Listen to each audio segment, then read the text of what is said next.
राहुरी शेवटच्या दिवशी अनेक उमेदवारांनी माघार घेतली आहे. 7 उमेदवार रिंगणात, शिवसेनेतील बंडखोरी कायम. राज्यातील विधानसभा पोटनिवडणुकीत अर्ज माघारी घेण्याच्या शेवटच्या दिवशी मोठ्या राजकीय घडामोडी पाहायला मिळाल्या.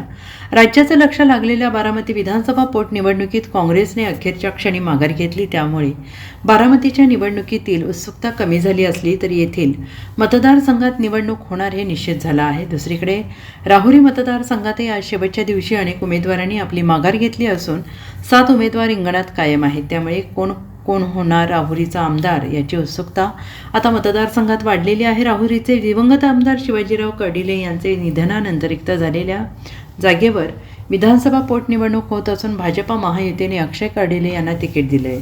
अक्षय कर्डिले हे शिवाजीराव यांचे सुपुत्र असून येथील मतदारसंघात राष्ट्रवादी शरद पवार पक्षाचे प्राजक्त तनपुरे हेही निवडणुकीच्या मैदानात चर्चेत होते.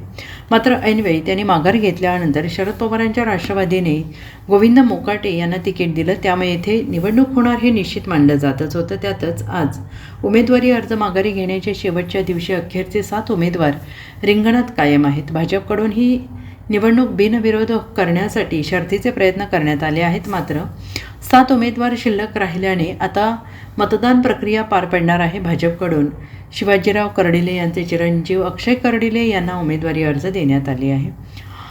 तर राष्ट्रवादी शरदचंद्र पवार पक्षाकडून गोविंद मोकाटे यांना उमेदवारी देण्यात आली आहे. प्रामुख्याने या 2 पक्षातच थेट लढत होत असली तरी वंचित बहुजन आघाडी पक्षाकडून संतोष चोळके उमेदवार आहेत. तर शिवसेना उद्धव बाळासाहेब ठाकरे पक्षाचे माजी जिल्हाप्रमुख रावसाहेब खेवरे हे सुद्धा अपक्ष उमेदवार म्हणून निवडणुकीच्या मैदानात आहेत. Bureau report SBN Marathi.